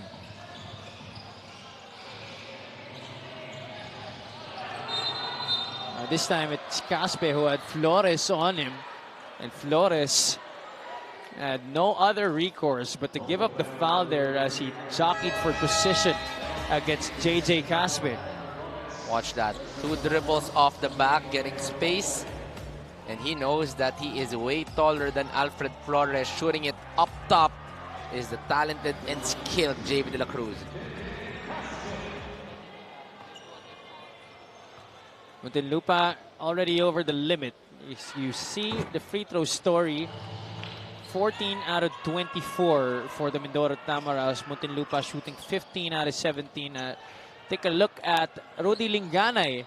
Long-time Batangas City player, but this season has transferred to the Mindoro Tamaraos, but just played his first game of this campaign in that matchup against Bacolod, yung huling laro ng Mindoro. Caspe playing the passing lanes well. The spinneroo and layup won't go. It will stay with the Tamaraos. You could see the frustration there on Caspe, not being able to convert on those shots up close. Could have extended the lead to a 3-possession ball game in the last 4 minutes and 21. Pero buhay pa itong Muntinlupa Cagers. Just have to regain their confidence here in the end game. They're not playing the same way they played in the first 2 minutes of the ball game. De La Cruz being given the baseline there by Flores. Hits nothing but the side of the backboard. Flores gets it into their front court. They want to go to McCoy Marcos. Hands off to Moralde. Dimo gets it back to Alfred. Flores has to do something immediately. Flores skies and was blocked there by Lester Reyes. And Lester Reyes, perfect timing on the block up top, seeing that there was only 3 seconds left. No other option for Flores but to take that shot. But Lester Reyes sending it all the way to Muntinlupa for the 24-second shot clock violation. Pressure being applied here by the Cagers. Caspe able to bring it across. Anim ang lamang dito ng Mindoro. Reyes gets it to JV. De La Cruz has a big man on him. That's Lester Tamayo. There's a foul against the Cagers. That means 2 free throws once again para sa Mindoro. Alfred Flores telling his teammates that you gotta talk this one out. I'm getting beat here on the post. It's a good game plan by Mindoro. They're totally shying away from the triangle. They're just going for their advantage. Take it strong each and every time on that play. And try and get a basket or a foul off of it. And if it's working on your side, you have to keep on going to it. Oh, out of 2 for Lester Reyes. At the rebound stays with the Tamaraws.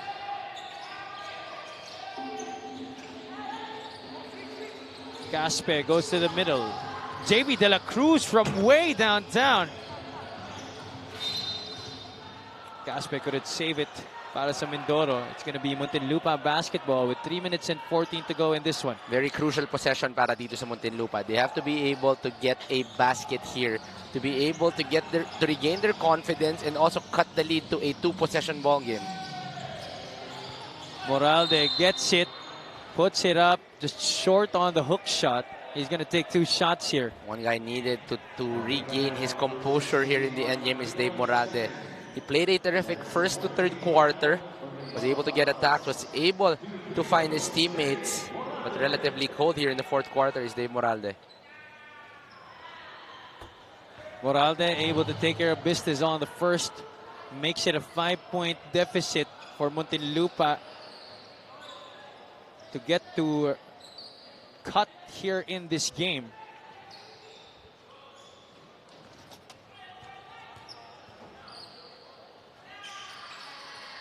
Moralde cans the second. 73-69. 2-possession ball game.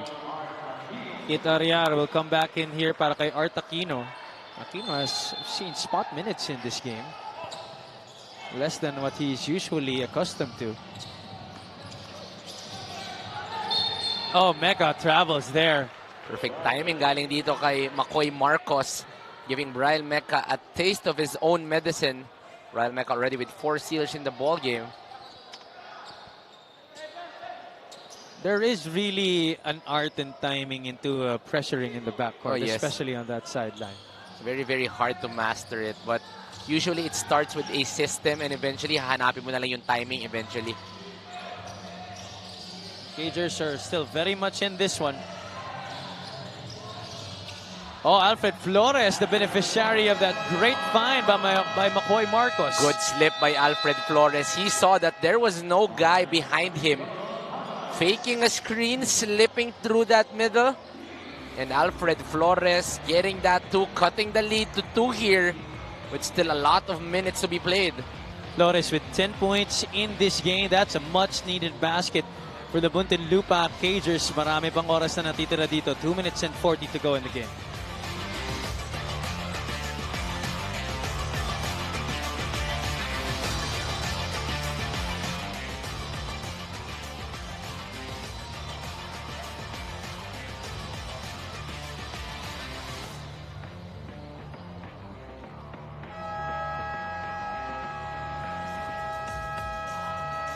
JV De La Cruz had 22 points against Bacolod, 12 of which came in the first quarter. He definitely set the tone para sa kanila sa laro na yun. Here in this game, didn't really get a good start just like he did against Bacolod, but definitely helped them to get back into the game after Mindoro was down early in this one. He now has 21, 10 of which came in the third quarter. JV De La Cruz, one of the guys that really mounted the comeback para dito sa Mindoro, playing terrific here in the ball game. 2 minutes and 30 to go in this one. Caspe breaks away from the defense, but Marcos is still there right in front of him. He commits a foul there. Talking about McCoy Marcos. One of the more underrated guys in terms of fishing for fouls is JJ Caspe, always going to the line each and every ball game. And once again, here in this game, ganun na naman si JJ Caspe. Caspe is 10 out of 16 from the free throw line in this game. You imagine if he's able to make more of those free throws. He's definitely going to be a special player here in the league. At iba kasi yung motivation mo when you play for your hometown. Yes, that's right. Especially the story that JJ Caspe had just a year ago, was just one of those guys watching from the sidelines. Now is one of the main gunners para dito sa Mindoro. Actually, he's already been quite the Panalay legend in Mindoro. At natunugan na nga yun ni team owner, Mayor Jennifer Ina Alegre Cruz at ni Coach J.R. Kawaling. And that's why they were able to acquire him this season to play for this Mindoro franchise. It's one thing to acquire, it's another to actually get a star. Then JJ Caspe has emerged as a star para dito sa Mindoro. We now go into the final 2 minutes of this one, brought to you by GameX Sports, the official online basketball ending partner of the MPBL. Basta ending GameX. That's a score for the Mindoro Tamaraws, extending this lead to 5, 76-71. What will the Cagers do? Moralde, the hop step, puts it up. Couldn't get to his own miss. Reyes able to secure it there, but was bothered by Lester Tamayo.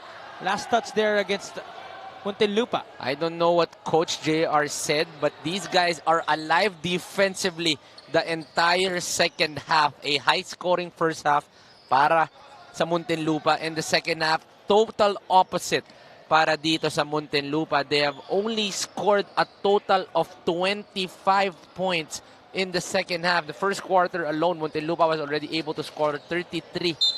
But a struggle offensively for Muntinlupa here in the second half. After that first quarter, it's been all Mindoro in this game. Although, coming into the half, lamang pa rin ng konti yung Muntinlupa. But since then, pagpasok ng ating third quarter, talagang bumulusok na itong Mindoro Tamaraws and have not let Muntinlupa have a good chance of taking back the lead. Well, that's a veteran presence for you. Mindoro all of a sudden using everything, physicality, IQ, and of course also skill, led by JV De La Cruz and JJ Caspe here in this game. There's the double coming from Moralde.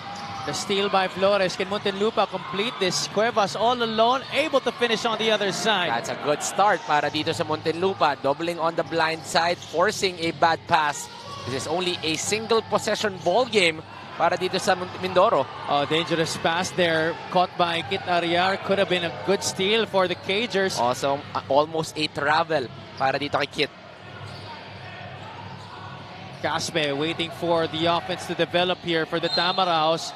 That's a turnover against JJ Caspe. Very, very clear. That's right in front of the referee. The coaching staff Muntinlupa still not happy because that should have been a travel on Kit Ariar on that last play. But still, a good chance para dito sa Muntinlupa. Still a lot of basketball with 1:06 remaining here in the game. That was the 20th turnover of the game for the Tamaraws. The 4th for JJ Caspe. Moralde forces the issue. Mindoro saves it to the wrong guy. McCoy Marcos has it. 10 on the shot clock for the Cagers. Flores will take it. The gamble doesn't pay off. And Bral Meca gets the rebound para sa Mindoro. Not the best plays para dito sa Muntinlupa. No execution in that last play. Caspe nahihirapan doon. Fouled there by Muntinlupa. He will troop back to the free throw line. That's going to be attempts 30 and 31 for Mindoro in this game from the free throw line. That's going to be attempt number 20 and 21 para dito kay JJ Caspe. That is how much he has been on the line here in this ball game. 34 seconds in this game. Caspe has a chance to ice this for the Mindoro Tamaraws. 24 points and 12 rebounds. Make that 25 for the homegrown out of the Mindoro franchise. Coach J.R. Kawaling and his squad hoping to get win number 4 out of their last 5 games as they try to finish their season strong. 2 out of 2 para kay JJ Caspe. He makes this a 5-point lead for the Tamaraws. It's going to be a very, very important possession para dito sa Muntinlupa. Either a 2 or a 3 will cut this into a single possession ball game. But they have to be able to execute. In that last play, McCoy Marcos was not able to locate a wide open Dave Moralde on that left corner. Went to Alfred Flores, a little too far from the 3, forcing that miss. So let's see anong meron itong Muntinlupa. Labas, Aaron. Kunyari, repeat ko, ha? Labas, Aaron. Sagad mo dito, Aaron. Okay? Sagad mo dito. Dito ka pala, Makoy. Makoy, dito ka. Okay, dati. Sa tinto, dati sa side. Labas, Aaron. Okay, pasa. Okay, Alfred, ikaw to, ha? Okay, down screen. Timo. Okay, corner, Timo. Corner, Alfred.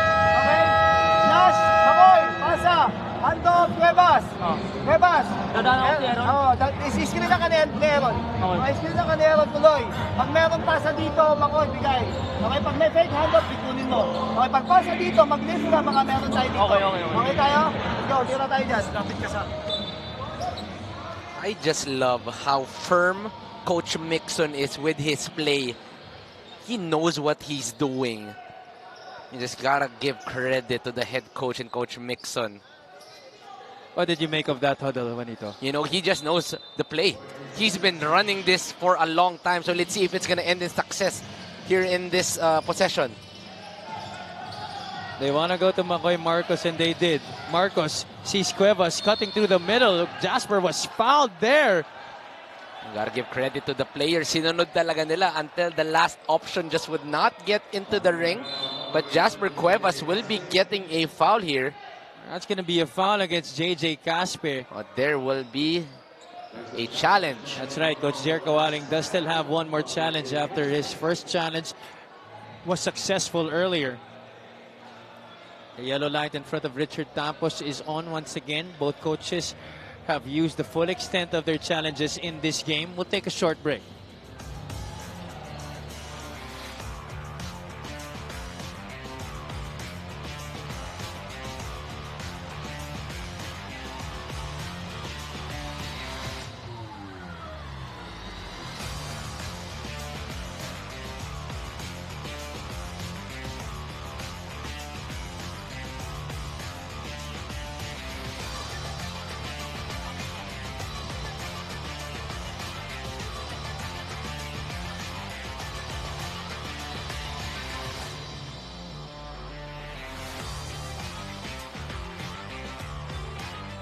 The challenge made by Mindoro is successful, resulting in a jump ball possession arrow. Another successful challenge in this one para kay Coach Jer Kawaling. So no foul will be called here against JJ Caspe. Very clear there on the replay. Barely touched Cuevas on that shot attempt. It's going to be a baseline throw-in instead for the Cagers. All four challenges today will end in success for both of these squads. That's a pass that was picked off by the Mindoro defense, and that is it here.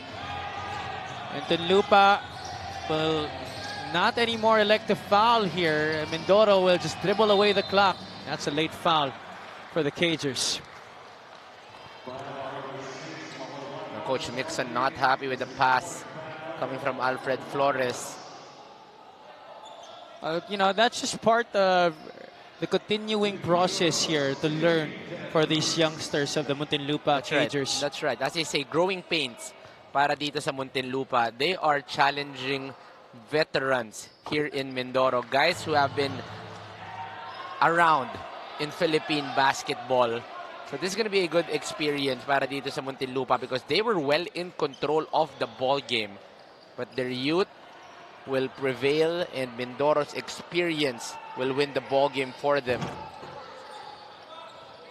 This has been the case a number of times this season for the Muntinlupa Cagers. Suarlo Batak knocks down a three-pointer. 5 seconds still to go here. The Cagers will try to take a chance on this one. Still a glimmer of hope para dito sa Muntinlupa. If Mindoro will miss both of these free throws, then this is only one possession ball game. JJ Caspe has been shooting terrific here from the free throw line, especially in the second half. So if he makes one of these two, it's going to be a done deal para dito sa Mindoro. I wouldn't say terrific, but he has shot a lot, definitely. That first free throw is going to miss. He's now 13 out of 21. All right, he only scored a good fourth quarter in terms of free throw. Probably not the best free throw game para dito kay JJ Caspe. 26 points, 12 rebounds para kay JJ Caspe. 0 out of 2, but Muntinlupa couldn't get to the defensive rebound. That's going to do it.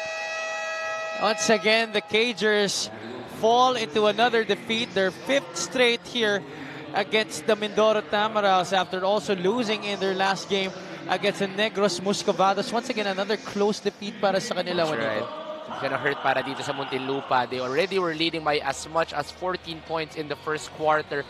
Slowly but surely, the veterans made their presence felt para dito sa Mindoro. You gotta credit a few guys. JV De La Cruz was terrific. Brian Mecca led that pack in terms of defense. But one guy really showing out in the second half with his aggressiveness, with his defense, and much importantly, getting a lot of free throws made para sa kanilang team. JJ Caspe is well deserving of our player of the game honors. The homegrown once again trooping over to be the best player para sa Mindoro. Our best player of the game is brought to you by Daily Fantasy. Dito sa Daily Fantasy, hawak mo ang laro. Our final score, 79-76. This is brought to you by GameX Sports, the official online basketball ending partner of the MPBL. Basta ending, GameX. Our best player, JJ Caspe, is at courtside with Miss Mika Abisamis. Tama ka, Javi. Kasama ko ngayon ang Daily Fantasy Best Player of the Game. Walang iba kung hindi si JJ Caspe. JJ, alam mo, ang isang pinakamagandang nakita namin dito sa araw na to, yung tandem nyo ni JV De La Cruz, no? Lalo na nung kailangan yung humabol sa second half. At ikaw, career high mo to at back-to-back double-double performance pa. Kasi siguro sa chemistry na namin, nadadala na namin. So, after practice kasi kumakain kami, kaya siguro ganun yung banding namin lahat. And hindi naman kasi si Coach maigpit pagdating sa loob ng court.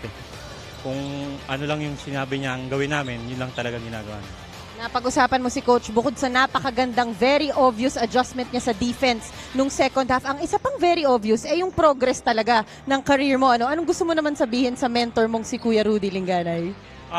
Si Kuya Rudy, isang malaking bagay sa akin si Kuya Rudy. Kasi point guard siya, siya yung nag-guide sa akin. Kaya nung pagdating niya talaga, sa kanya agad ako lumapit. Napakagandang pakinggan ng mga ganyang storya. Meron ka ba mga gustong batiin at pasalamatan? Unang-una nagpapasalamat kami kay Mayor Ina and also kay Kong Arnan. At binabati ko din yung mga taga Puerto Galera, yan mga boys, Sabang boys. And also my wife and my daughter Gia. Hi sa inyo, Caspe family. Tatay ko, nanay ko, mga kapatid ko.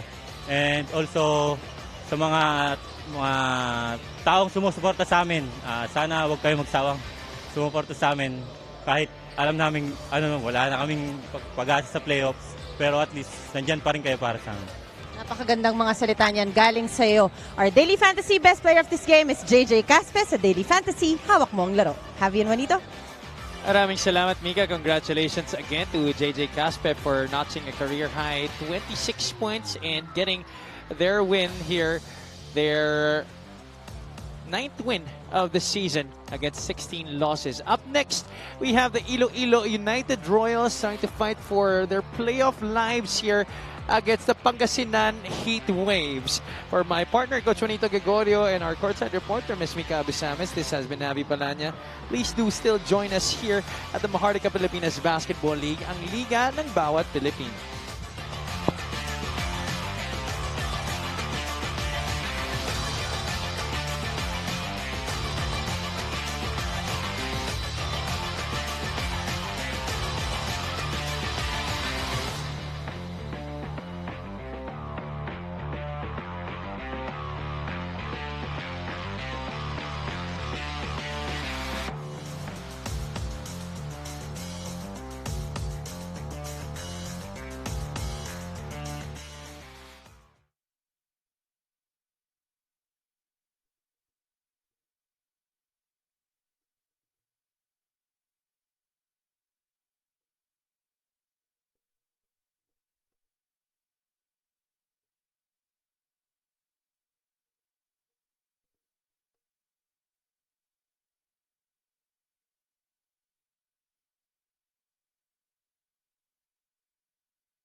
masaya kapag may laban.